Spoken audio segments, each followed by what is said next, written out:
Good morning, everybody. It is day 3 of Unit 5, Week 4. So if you're following along in your packet, that is where you should be. Once again, parents, on that very front page in the first week, it kind of lists all the things that you need to get done today. So if it's easier to go back and kind of review that before you flip into the packet, it's a great idea.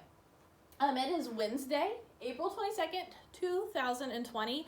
I cannot believe we are this far into our NTI, but I'm really proud of each and every one of you all. You've done a really good job. But let's get started. All right. You all have been reading this story, What's That Sound? And I want you all to kind of quickly look over page 182. So if you need to go back in your packet really quick, it's okay to do that. Pause for a second. Go back and find 182 on What's That Sound that we were reading. Good job.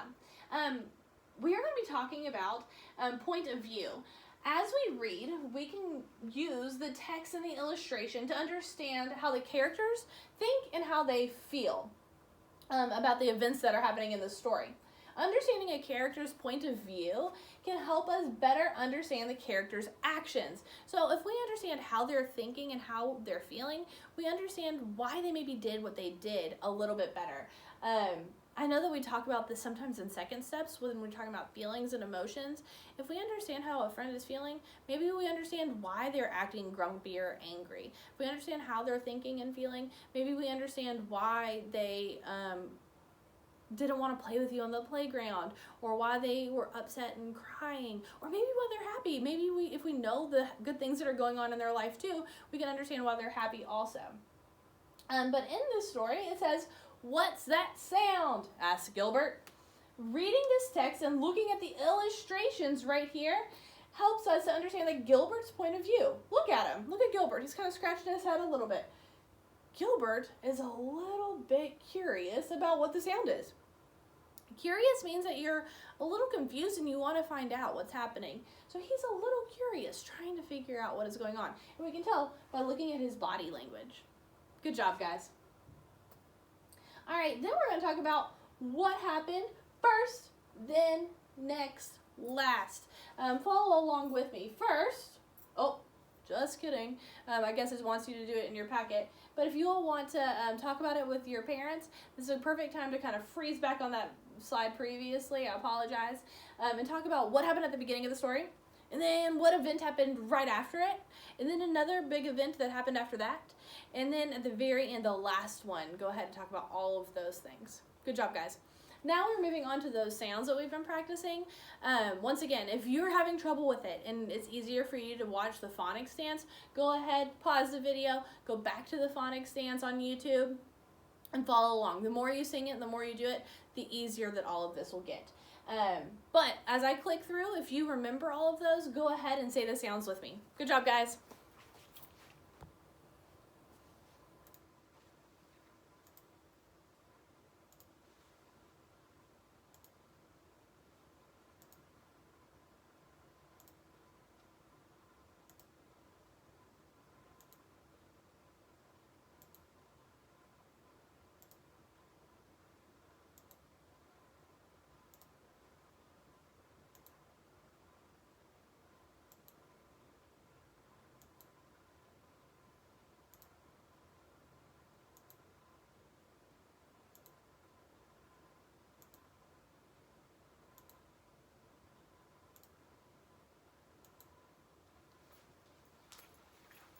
Were you able to remember all those sounds?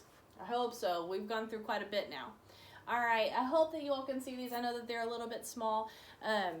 Once again, I'll try to focus it a little bit better on the screen.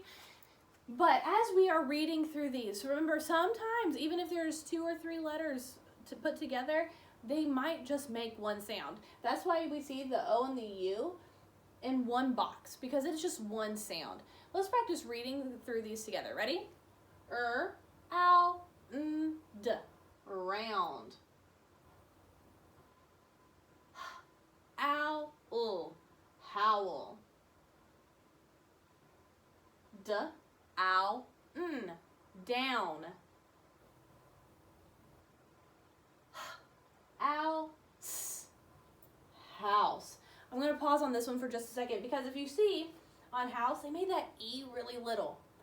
That's because when you write the word house, it does have an E, but it's one of those silent E's. It doesn't actually make a sound. So they're trying to help you out by making it look little in this box to remind you, you don't actually need to put the eh at the end of this word. It is a silent E. You all can't see it, but it says growl. Ow, growl.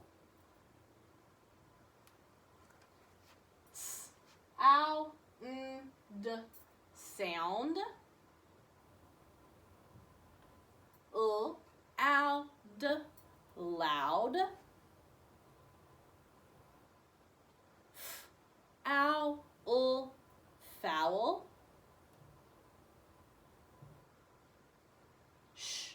Out, shout. And I'm going to pause again there real quick too, because as you can see, we have an SH at the beginning. They're both in that same box because SH is another blend that we talk about a lot. So SH, sh, sh, sh, SH, sh, sh, sh. Just as a reminder, shout. And crown. Good work, guys. Go ahead, pause right here. I know you all can read some of these by yourself. Make sure your tongue doesn't get twisted up, because when they're the same sound over and over again, sometimes it's hard to get all of it out. So take a nice little deep breath between each word, practice saying them nice and slowly together, and you'll get through all of it. All right, and practicing writing those high frequency words. Again, if you want to write it in your packet, that's great, but you can do a lot of different things, okay? You can write it with Play-Doh, you can write it with chalk, you can get some of your dad's shaving cream out and put it on the table and write it in shaving cream. There's lots of different ways to practice these spelling words and these high-frequency words that are a little bit more fun than just getting out a piece of paper. You can do rainbow, right, like we do in our classrooms. Any of that is fine with us, just to make sure that you get some of that practice in. While you're doing it, though, I do want you to make sure that you've written it really nicely. You're almost in second grade, guys. You're so close. And second graders have to write really neatly. They have to write on those small little lines in their journals, just like we practice some in our classroom.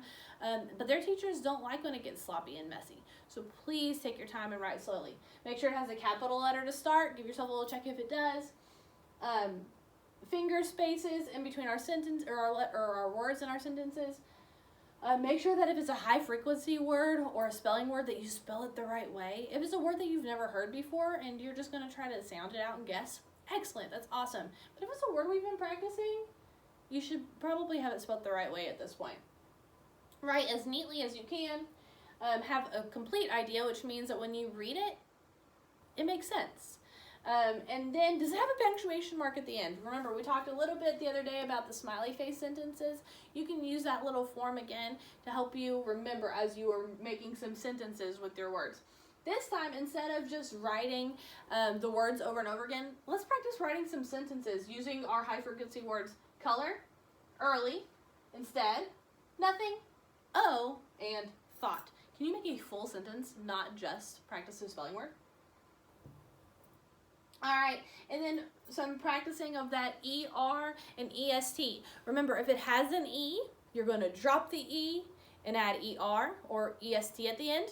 If it has a Y at the end, you're going to drop the Y, add an I, and then the ER and EST at the end. And then occasionally on some of our words that have a consonant letter at the end, you're going to make two consonants. So if, like the word hot, you'll see here in a second, we're going to add an extra T and then ER and then the ESC. So you will double up that consonant. Now, it doesn't happen all the time, so you'll have to kind of pay attention to when it does.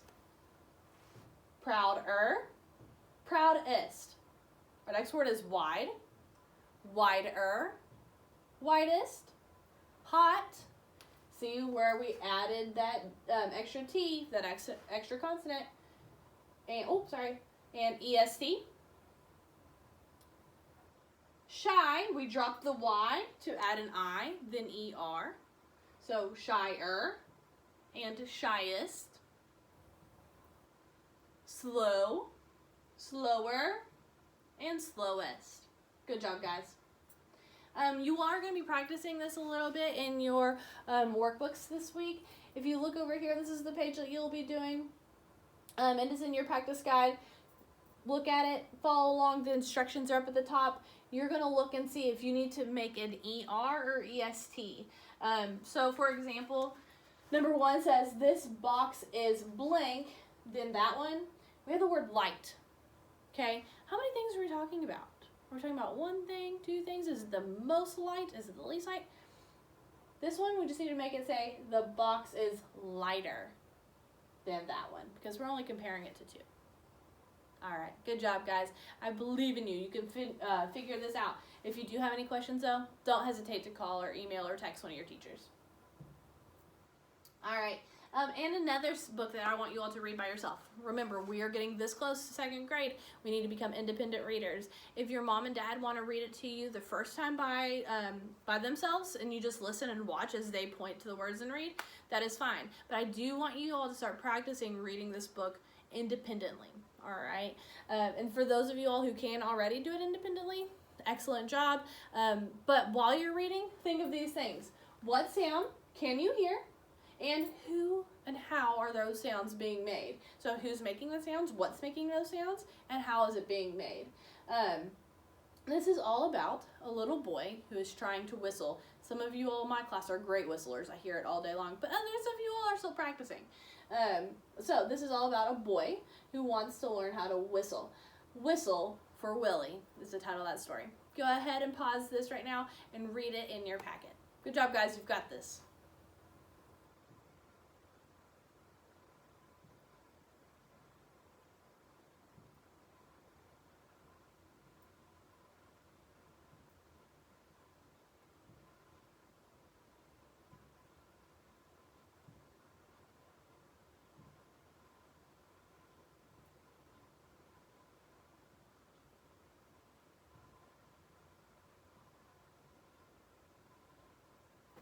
Awesome. So some of you all might have recognized some of those illustrations. It's because it looks a lot like the book, The Snowy Day. The Snowy Day and A Whistle for Willie are both written by the author Ezra Jack Keats. And we actually did a little lesson about Ezra Jack Keats down in the art room right after winter break. So I know that you all have looked at both of his illustrations and his writing as well. But he is an author. He sold his first painting when he was only 8 years old. When he grew up, he created many books for children. He used to cut out paper to make the bright pictures. He won many awards for his work, but he was most pleased with the letters from children who had read his book, so he really enjoyed getting some letters from children. What I want you all to do with this story, Whistle for Willie, is I want you to retell it. Remember, talk about what happened at the beginning, what happened next, what happened after that, and what happened last. And then I want you to write a little bit. I want you to write a news story about a time that Peter learned to play a musical instrument, or sing a special song. Use these sentence starters to help you. So, Peter wanted to blank. Peter tried to what? Let me know. And then make some connections. What other sounds could Peter use to get Willie's attention? All right? How else could he get his attention? What sounds could he have made? Excellent. And if you also want to talk about the problem and the solution, that'd be an excellent idea too. Awesome. Go ahead and have those conversations with a sibling that you have, or maybe you want to talk to your mom or dad about it, or maybe you just want to send us a little message and tell us what you learned. That is great too. Good job, guys.